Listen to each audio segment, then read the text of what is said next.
Hey guys, welcome back to the channel. Thank you for being here. My name is Andrew, coming to you from beautiful Costa Rica. Tonight's topic is going to be how the narcissist isolates people. Think about that for a minute. If you like the content, please subscribe. So I'm going to jump right into it. How the narcissist isolates people. I did this video a few times last year. I'm going to recreate it right now. And what it is this. When you're in a toxic narcissistic relationship, post love bomb that is, you are isolated and you are feeling trapped in the relationship. You're feeling alone. And this is exactly where the narcissist wants you. They want you in the fog. They want you isolated. Now, isolation for this video means a couple different things. One, there are so many different layers to this, but one is they may have actually, you may have actually physically moved locations. In other words, you lived in one town and you moved to a different town where the narcissist wanted you to live, to isolate you, to keep you away from your family, your friends, your social circle, your job, all the things that kept you grounded and connected. That's one way the narcissist isolates people, physical proximity by moving or relocating. Another way they do it is when you're in the relationship, they will gaslight you, stonewall you, they will abuse you, rage fits, all these things that we discuss in the channel. But this is another way to isolate you. And the way they do that is because most times when this abuse is happening, it's happening behind closed doors, so nobody else can understand what you're experiencing, because the narcissist, remember, they're two different people, one person behind closed doors and another individual out in the public. So this is another form of isolation, because if you were to tell somebody when you were in the relationship that you were being abused, or that this person was giving you the silent treatment for days or weeks on end, or they weren't listening to you, they were stonewalling you, or gaslighting you, making you doubt your sense of reality, or your perceived memories, which are true, by the way. But the point is, if you were to tell people this, your friends or family would be like, "What are you talking about? That person, they're so perfect, they're amazing. You guys are a great couple. Everything's going good." Or that's not how I see it. I see them they're always good to me. That's right, because that's what the narcissist does. Remember, they isolate you and they keep you in the fog, so you're doubting yourself. You're not sure, did I experience that? Is this real? Like, oh my God, I don't know. And the only person you have to bounce this stuff off of is yourself. That's when you're in the relationship. Most times, you're isolated because that's where the narcissist wants you. That's the narcissist playground, isolation and or the fog. That's where they want to keep you, and to keep people that they're getting supply from, mainly grade A sources of supply, like you, and you're on the channel. Again, thank you very much for being here. But my point is, they do this, they know it, and that's exactly what they want to do. Another way they isolate you is by keeping little circles and groups of friends and keeping secrets from you and not revealing the truth. Remember, the narcissist has many sources of supply, not just you. You may think that you were the only source of supply. That wasn't the truth. The narcissist gets supply from virtually anything, from a pet to a coworker to another lover, whomever. But the narcissist always has sources of supply. It's just that you, when you were in the relationship, you probably thought that you were the main source. You may have been, but I'm certain they had other sources of supply. But the isolation, another one, is when the relationship ends and you're discarded, let's say. You are never feeling more isolated than when that happens, because most likely you've experienced the smear campaign. You now have lost family members, friends, maybe your job status. Certainly your bank account is probably at zeros, or it was at zeros, meaning you didn't have much money left because your resources were tapped, and now you are left abandoned on the side of the road like a sheet of paper crumpled up. And this is exactly where the narcissist wanted you. They wanted you isolated. They wanted you not to be able to talk to other people and to reach out for help, because they already had this plan a long time ago. The smear campaign was well underway before you were discarded or before the relationship ended. This is exactly how the narcissist thinks. They think about seeking and destroying. And in this case, it was you. The narcissist loves isolation. They absolutely relish it because they know that you're an empath or a beautiful, kind, loving person. And if you can't surround yourself with the people that you had in the past, meaning when you were with the narcissist, if they've abandoned you and left you, like many do, because they're being manipulated and fooled by the narcissist, but in the smear campaign. But then the narcissist says, this is great.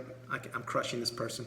It's exactly what I want to do. I want to steal everything from them. I want to leave them isolated. I want to leave them just all alone so they can just, let's see what happens to them, put it that way. But the narcissist is always isolating people.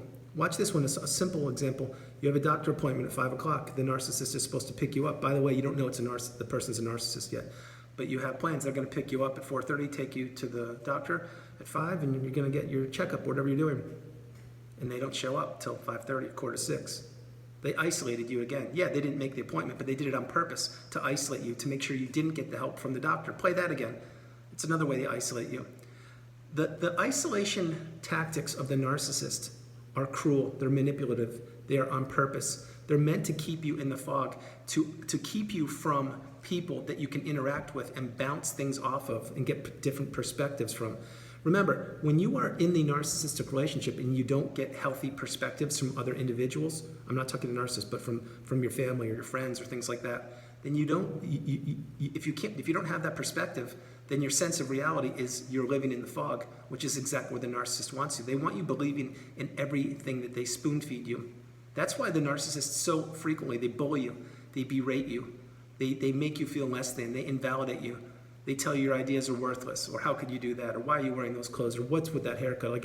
They do this, and it's strategic, it's on purpose, to completely devalue you, of course, during the devaluation stage and after that also, but to have you doubting yourself, because most likely you were and or are a healthy, strong, beautiful, bright, shining light, maybe even an empath, and you had so much to offer, and you still do have so much to offer.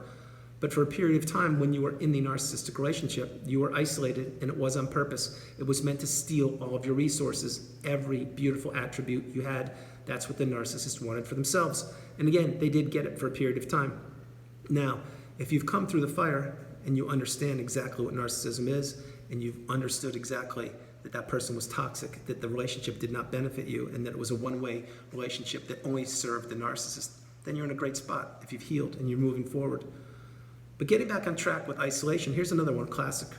You are, let's say you're in a boyfriend-girlfriend, romantic relationship, we'll call it, and you are going to watch Netflix, or you're going to watch a movie or documentary, whatever it is. And keep in mind, I don't watch any of that stuff anymore, but for this example, let's say you're doing it. And the narcissist is sitting right next to you, but they're on their phone, texting, not even paying attention to the movie. Maybe it was date night, and you guys were supposed to be sharing some quality time. No, they're isolating you. They're letting you know exactly how they feel about you, which is they don't care about you, because they're on their cell phone getting other sources of supply right in front of you, which again is isolating you in many different ways. One, you're not watching the documentary with them.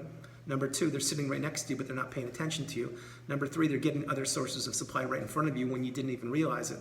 That is the isolation trifecta right there. That's what the narcissist does. Another way they isolate you, let's say that you are texting back and forth with this person. Again, you don't know they're a narcissist, but you're texting, and all of a sudden they go radio silent. They're ghosting you. They don't get back to you. That's isolation. It's exactly what it is. It's on purpose. It's meant to have you checking your phone every 5 minutes. Did they text yet? Oh my gosh, what are they going to say? I can't believe it. See, remember, the narcissist wants you jumping through hoops. The narcissist wants you doing things for them because they are lazy, and they want you and they need you as a source of supply. That's why many times when they ghost you, on the cell phone that is, they're isolating you. What they're doing literally is they're doing this strategically, but they're actually letting you know that they just want you in pain. They want you contacting them, saying, hey, well, how come you're not getting back to me? What's going on? Are you okay? Is there anything I should be doing? This is the game. This is exactly what they do, nonstop. Isolation is a very, very harmful tactic. It's cruel, it's manipulating, it's devastating in any capacity. But in the narcissistic relationship, multiply that by 100, because these people know exactly what they're doing. The same thing with family members. Let's say that let's say that you are married or were married, and they are not letting you see the kids. What is that? That's right, parental alienation or familiar alienation. They're isolating you from the kids. They won't let you see the kids. This happens so frequently, I can't even tell you, but that's another way they isolate. You see, remember, the narcissist is a master at isolation, every way possible. They are a master. Here's another one, the workplace. You're working, and everything's going great. You've been at the job for years, and all of a sudden, you go into work one day, and no one's talking to you, or they're like, they're giving you the cold shoulder, and you know you did nothing wrong because you're the employee of the month or whatever. You're a great employee, but something's not right. You know what that is? 99% of the time, that's a narcissist who has given the smear campaign to your coworkers, ratted you out, like meaning they're wrong term, saying bad things about you with the smear campaign, and then you're like, what is this? And now no one's talking to you.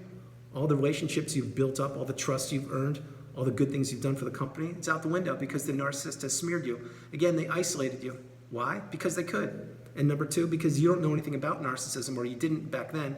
And number three, you're an empath, and they saw how good you were getting along with people, and they wanted to be the center of attention. That's what the narcissist likes.